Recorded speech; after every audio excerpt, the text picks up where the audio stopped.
ಯೇಸುವಿಗೆ ಸ್ತೋತ್ರ.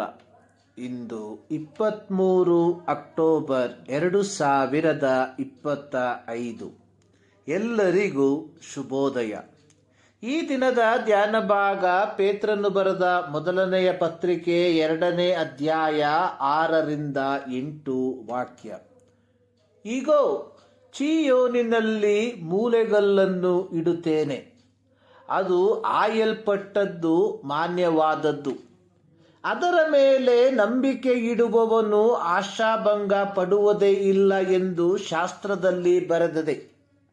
ಆದದರಿಂದ ನಂಬುವವರಾದ ನಿಮಗೆ ಈ ಮಾನವುಂಟು. ನಂಬದೇ ಇರುವವರಿಗೋ, ಮನೆ ಕಟ್ಟುವವರು ಬೇಡವೆಂದು ಬಿಟ್ಟ ಕಲ್ಲೇ ಮುಖ್ಯವಾದ ಮೂಲೆಗಲ್ಲಾಯಿತು ಎಂತಲೂ, ಅದು ಎಡವುವ ಕಲ್ಲು, ಮುಗ್ಗರಿಸುವ ಬಂಡೆ ಎಂತಲೂ ಬರೆದಿರುವ ಮಾತು ಸರಿ ಬೀಳುತ್ತದೆ. ಅವರು ದೇವರ ವಾಕ್ಯವನ್ನು ನಂಬಲೊಲ್ಲದೆ ಇರುವುದರಿಂದ ಆ ಕಲ್ಲನ್ನು ಎಡವಿ ಬೀಳುತ್ತಾರೆ. ಅದಕ್ಕಾಗಿಯೇ ಅವರು ನೇಮಕವಾದರು. ಯೆಹೋವನು ಯೆಶಾಯನನ್ನು ಯೆಹೂದ ಸಾಮ್ರಾಜ್ಯದಲ್ಲಿ ಪ್ರವಾದಿಯನ್ನಾಗಿ ನೇಮಿಸಿದ ತರುವಾಯ ಅಶ್ಶೂರ್ಯರು ಇಸ್ರಾಯೇಲರಿಗೆ ವಿರೋಧವಾಗಿ ದಂಡೆತ್ತಿ ಬರಲಿರುವ ಕುರಿತಾಗಿ ತಿಳಿಸುವಂಥದ್ದನ್ನು ನೋಡುತ್ತೇವೆ. ಯೆಹೋವನು ಹೇಳಿರುವಂಥದ್ದು, ನಾನು ಅಶ್ಶೂರದ ಅರಸನನ್ನು ಇಸ್ರಾಯೇಲ್ಯರ ಮೇಲೆ ಮಹಾನದಿಯ ರಭಸದ ದೊಡ್ಡ ಪ್ರವಾಹದಂತೆ ಬರಮಾಡುವೆನು. ಅವನು ಇಸ್ರಾಯೇಲ್ ದೇಶವನ್ನು ಪೂರ್ಣವಾಗಿ ಮುತ್ತಿಗೆ ಹಾಕಿ ಬಿಡುವನು. ಇಸ್ರಾಯೇಲ್ ಸಾಮ್ರಾಜ್ಯದ ಮೇಲೆ ಯೆಹೋವನ ಈ ನ್ಯಾಯ ತೀರ್ಪಿಗೆ ಕಾರಣ, ಇಸ್ರಾಯೇಲ್ ಸಾಮ್ರಾಜ್ಯದವರು ಯೆಹೋವನನ್ನು ಧಿಕ್ಕರಿಸಿ ಅವನಿಗೆ ಅವಿಧೇಯರಾಗಿ ಹೋದದ್ದರ ಫಲವಾಗಿ. 1 ಪೂರ್ವಕಾಲ ವೃತ್ತಾಂತ 5ನೇ ಅಧ್ಯಾಯದ 26ನೇ ವಾಕ್ಯದಲ್ಲಿ ಬರೆದಿರುವಂಥದ್ದು, ಅಶ್ಶೂರದ ಅರಸನಾದ ಪೂಲ್ ತಿಲ್ಗತ್ ಪಿಲ್ನೆಸರ್ ಎಂಬುವವರು ಇಸ್ರಾಯೇಲ್ ದೇವರ ಪ್ರೇರಣೆಯಿಂದ ಬಂದು ಇಸ್ರಾಯೇಲ್ಯರನ್ನು ಸೆರೆ ಒಯ್ದರು. ನಂತರ ಯೆಹೋವನು ಇದೇ ಯೆಶಾಯನ ಮೂಲಕ ಯೆಹೂದ ಸಾಮ್ರಾಜ್ಯಕ್ಕೆ ಹೇಳಿದಂಥದ್ದು, ನೀವು ಇದನ್ನು ನೋಡಿ ಭಯಭೀತರಾಗಿ ಗಾಬರಿ ಪಡಬೇಡಿರಿ. ಬದಲಿಗೆ ಸೇನಾಧೀಶ್ವರನಾದ ಯೆಹೋವನನ್ನೇ ಆಶ್ರಯಿಸಿರಿ, ಆತನನ್ನೇ ಪ್ರತಿಷ್ಠೆಪಡಿಸಿರಿ, ಆತನಿಗೆ ಹೆದರಿಕೊಳ್ಳಿರಿ.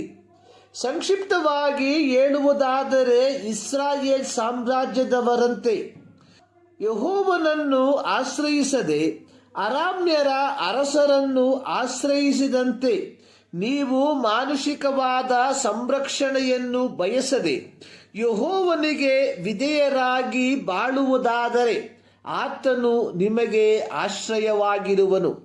ಇಲ್ಲದೆ ಹೋದರೆ ಸೇನಾಧೀಶ್ವರನಾದ ಯೆಹೋವನು ಇಸ್ರಾಯೇಲ್ ಸಾಮ್ರಾಜ್ಯದವರಿಗೆ ಮುಗ್ಗರಿಸುವ ಬಂಡೆಯಾದಂತೆಯೇ ನಿಮಗೂ ಮುಗ್ಗರಿಸುವ ಬಂಡೆಯಂತಿರುವನು. ನೀವು ಯೆಹೋವನಿಗೆ ವಿಧೇಯರಾಗುವುದಾದರೆ ಯೆಹೋವನೆಂಬ ಆ ಬಂಡೆಯ ಮೇಲೆ ನಿಮಗೆ ಪವಿತ್ರಾಲಯವಾಗುವುದು, ಮತ್ತು ಆ ಪವಿತ್ರಾಲಯವು ನಿಮ್ಮನ್ನು ನಿಮ್ಮ ಶತ್ರುಗಳಿಂದ ಸಂರಕ್ಷಿಸುವ ರಕ್ಷಣೆಯ ಸ್ಥಳವಾಗಿರುವುದು. ಪೇತ್ರನು ಪೀಡೆಗಳ ಮೂಲಕ ಪ್ರವಾಸಿಗಳಾಗಿರುವ ದೇವಜನರಿಗೆ ಹಳೆ ಒಡಂಬಡಿಕೆಯ ಈ ಪ್ರವಾದನ ಮಾತುಗಳನ್ನು ಉದ್ಧರಿಸಿ ಹೇಳುವಂಥದ್ದು, ಆತನು ತನ್ನ ಸ್ವಾಸ್ಥ್ಯಕ್ಕೆ ಬಂದನು, ಆದರೆ ಸ್ವಂತ ಜನರು ಆತನನ್ನು ಅಂಗೀಕರಿಸಲಿಲ್ಲ. ಯಾರ್ಯಾರು ಆತನನ್ನು ಅಂಗೀಕರಿಸಿದರೋ, ಅಂದರೆ ಆತನ ಹೆಸರಿನಲ್ಲಿ ನಂಬಿಕೆ ಇಟ್ಟರೋ, ಅವರಿಗೆ ದೇವರ ಮಕ್ಕಳಾಗುವ ಅಧಿಕಾರವನ್ನು ಕೊಟ್ಟನು.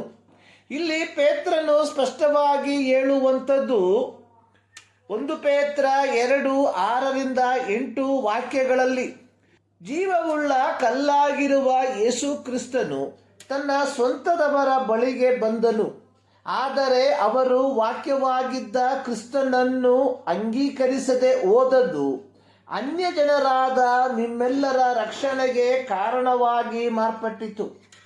ಮತ್ತಾಯನು ಬರೆದ ಸುವಾರ್ತೆ 21ನೇ ಅಧ್ಯಾಯದ 33ರಿಂದ 46 ವಾಕ್ಯಗಳಲ್ಲಿ ಮಹಾಯಾಜಕರನ್ನು ಫರಿಸಾಯರನ್ನು ಉದ್ದೇಶಿಸಿ ಒಬ್ಬ ಯಜಮಾನನ ಮತ್ತು ಅವನ ದ್ರಾಕ್ಷೆ ತೋಟದ ಕುರಿತಾಗಿರುವ ಸಾಮ್ಯವನ್ನು, ಆ ಸಾಮ್ಯದ ಮುಕ್ತಾಯದ ನಂತರ ಯೇಸು ಹೇಳಿದ್ದು, ದೇವರ ರಾಜ್ಯವು ನಿಮ್ಮಿಂದ ತೆಗೆಯಲ್ಪಟ್ಟು ಅದರ ಫಲಗಳನ್ನು ಕೊಡುವ ಜನಕ್ಕೆ ಕೊಡಲಾಗುವುದು.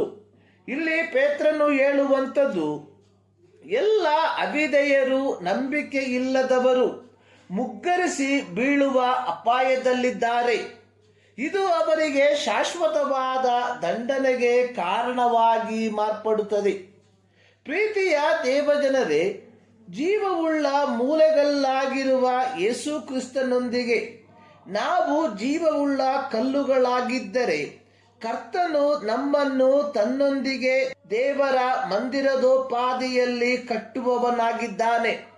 ಬದಲಿಗೆ ನಾವು ಅವಿಧೇಯರಾಗಿ ಮಾರ್ಪಟ್ಟರೆ ಆ ಕಲ್ಲು ನಮ್ಮನ್ನು ಮುಗ್ಗರಿಸಿ ಬೀಳಿಸುವಂಥದ್ದಾಗಿದೆ. ಮತ್ತಾಯನು ಬರೆದ ಸುವಾರ್ತೆ 21ನೇ ಅಧ್ಯಾಯದ 44ನೇ ವಾಕ್ಯದಲ್ಲಿ ಯೇಸು ಹೇಳಿರುವಂಥದ್ದು, ಈ ಕಲ್ಲಿನ ಮೇಲೆ ಬೀಳುವವನು ತುಂಡು ತುಂಡಾಗುವನು, ಇದು ಯಾರ ಮೇಲೆ ಬೀಳುತ್ತದೋ ಅವನನ್ನು ಪುಡಿ ಪುಡಿ ಮಾಡುವುದು.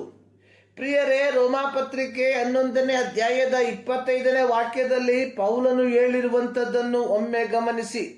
ಸಹೋದರರೇ, ನಿಮ್ಮನ್ನು ನೀವೇ ಬುದ್ಧಿವಂತರೆಂಬುದಾಗಿ ಎಣಿಸಿಕೊಳ್ಳದಂತೆ ಇದುವರೆಗೆ ಗುಪ್ತವಾಗಿದ್ದ ಒಂದು ಸಂಗತಿ ನಿಮಗೆ ತಿಳಿದಿರಬೇಕೆಂದು ಅಪೇಕ್ಷಿಸುತ್ತೇನೆ.